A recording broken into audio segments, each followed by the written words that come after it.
Land of Raw, Chapter 31. Vlad circles over the dojo. "What are they doing?" says Wynne, peering down. The lost girls have been busy since we left.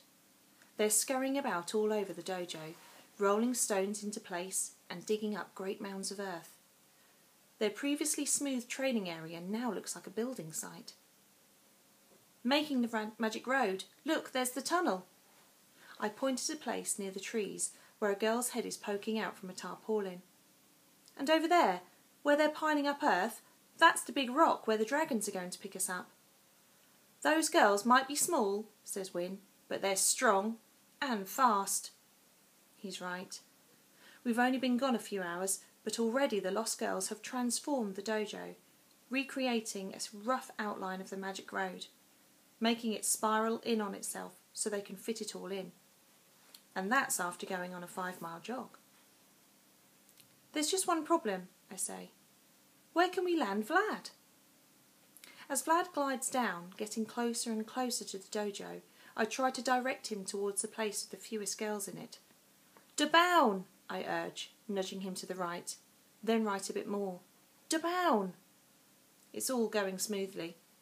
Vlad is preparing to land, talons outstretched, not too fast and not too slow. But then he sees Rose standing with Stella at the start of the magic road. He roars with delight, swings left and plunges towards her.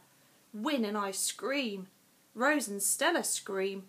Then they throw themselves into a muddy ditch as Vlad crashes to earth. Wynne and I shoot over Vlad's head, land with a thud, then slide into Rose and Stella's ditch. "Arthur!" yells Rose, wiping muddy water from her face. "Sorry, but someone forgot to tell me how to land." The lost girls creep forward, fascinated by the dragon and the sight of Chief Stella covered in mud. "If any of you laugh," she says, squeezing muddy water from her vest, "I'll take away 5 of your bracelets and put you on toilet pit cleaning duty for a week." No one laughs, except Wynne, and he doesn't stop until Stella gives him an arm burn. Our crash landing does have one unexpected benefit. The ditch was being dug out to provide a realistic wateriness to the magic road, with the camp's water supply diverted to fill it. When Vlad heaves himself up and flies off to find Pickle, he leaves behind a vast crater which immediately starts to fill with water. After consulting the map, Stella decides that the crater will become Big Leap, the point on the magic road where there's a huge gap between 2 rocks. Now we can all practice doing the jump, with a pool of water beneath us, just in case we don't make it. By now it's almost dark, so Stella issues dinner and tidying up instructions. "But not you 3, she says, nodding at me, Wynne and Rose. "You can stay up here and finish the rocks around Big Leap."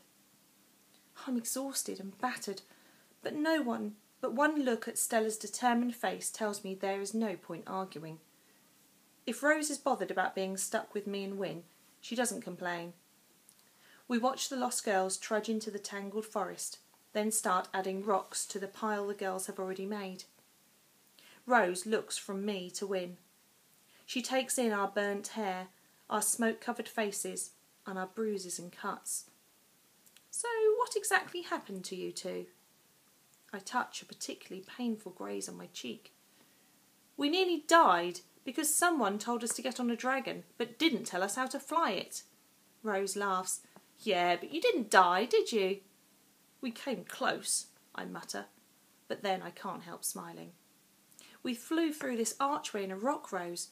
It was small, and we had to fly Vlad on his side, but we did it, and it was incredible." She heaves a spade full of muddy soil over her shoulder and slaps it down. "I knew you could do it," she says. I slip my fingers in my pocket and wrap them round the carrot keyring. I decide not to mention it to Rose. She just did a kind thing for me, so I can do a kind thing for her.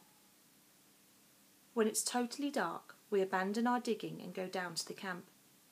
We all agree that we're starving and can't wait to eat. Rose is pretty certain Stella mentioned something about beans on toast, and suddenly there is nothing I want more than a sloppy pile of baked beans on buttery toast. It turns out Stella actually said bees on toast, which is disappointing and very alarming until we're handed slabs of toast dripping with honey. As we sit around the campfire licking honey off our fingers, Stella talks about Crokey. At first he stole things, our food, our weapons. Then he came with the Scarecrow army and set fire to treetops. Luckily the girls were out hunting, but he caught me in my treehouse and stuffed me, then left me for the girls to find. She shudders at the memory and digs a stick into the embers of the fire. If he finds us here, I don't know what we'll do. I think he got really angry when he stopped flying. I look up with surprise. But he flew yesterday. He lifted me in the air. Well, I haven't seen him flying in ages, says Stella. Now I think about it, neither have I, says Wyn. Stella shakes her head. That's not good. If he's flying again, he could be anywhere. Automatically, everyone's eyes shift from the fire to the canopy of leaves above us. Then Stella breaks the silence. Has he been to your cave, Wyn? Nope. He can't find it because I use camouflage and magic. Then he pulls out his wand, says, "Whistle fur!" and a single white marshmallow bursts out the end of his wand.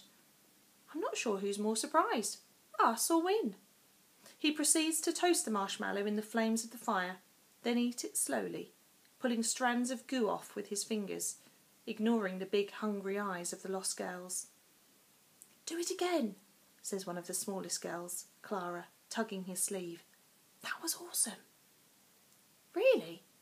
Wyn is so surprised to have genuinely impressed someone with his magic that he fluffs his next spell and produces first a cherry tomato and then what looks like a bit of cheese. But after that he starts magicking up marshmallow after marshmallow, and the lost girls creep closer and closer to him, hands outstretched. When Clara is eating her marshmallow, she suddenly says, "Arthur, why are we saving this man?" The question takes me by surprise. "Oh," I say, "because he's our granddad." She scowls. "I know that, but why is he so important?" I guess the word granddad doesn't mean much to Clara or the other lost girls. The only family they have are each other. I wonder how I can possibly explain that without Grandad and his fun and the endless games he let us play in the attic, there might never have been a Roar. I look at Rose for help, but she's staring intently into the fire. Now all the lost girls are watching me, waiting for my answer. "Our Grandad is important because he believes in magic," I say. Then I stop talking. I have to. I have a lump in my throat and my eyes are watering. I could pretend it's because of the smoke from the fire, but I'd be lying. "Okay," says Clara. Then she turns back to Wyn and holds out her hand for another marshmallow. Like Rose, I fall quiet, gazing at the flames until Stella announces that it's time for a wrestling bout. Apparently, this is something the lost girls do every night before they go to bed, and soon logs are pushed out of the way and two girls are selected and take up their positions. I quickly discover that the lost girls take wrestling seriously, and it's a good distraction from my thoughts of Grandad. As they hurl each other to the ground, Stella circles them, offering tactical advice like, "Poke her in the eye, Nell," and "Bite her, Flora, bite her." I notice Flora yells, "Hear me roar," as she slams into Nell. "See," I say, nudging Rose. "She doesn't think it's a lame thing to say." She rolls her eyes. Well, it is. After the wrestling, there's a short ceremony in which a lost girl is given one of Stella's loom band bracelets. The girl is small and has a long plait and is wearing a yellow t-shirt. I realise she's the girl who cut the ropes on the bridge. Presumably she's found her way back to camp and is now being rewarded for trying to kill us. But I still find myself joining in with the applause because she looks so proud when Stella slips the bracelet around her wrist. Next, it's biscuits and tea, and then bed. "Magic Road training tomorrow," says Stella, crunching thoughtfully on her biscuit. "Then we'll travel to the start of the Magic Road during the night." She looks at Wyn. "You're sure about when it appears?" He nods. "Twice a day, an hour before dawn, and again 12 hours later. So tomorrow we train, rest in the afternoon, then set off for the bad side. She looks round the fire until her eyes settle on me and Rose. Then we go to the crow's nest, fight Croaky, and get your granddad back. She jumps to her feet, grabs Wynn's very last marshmallow, and announces, "Bedtime!"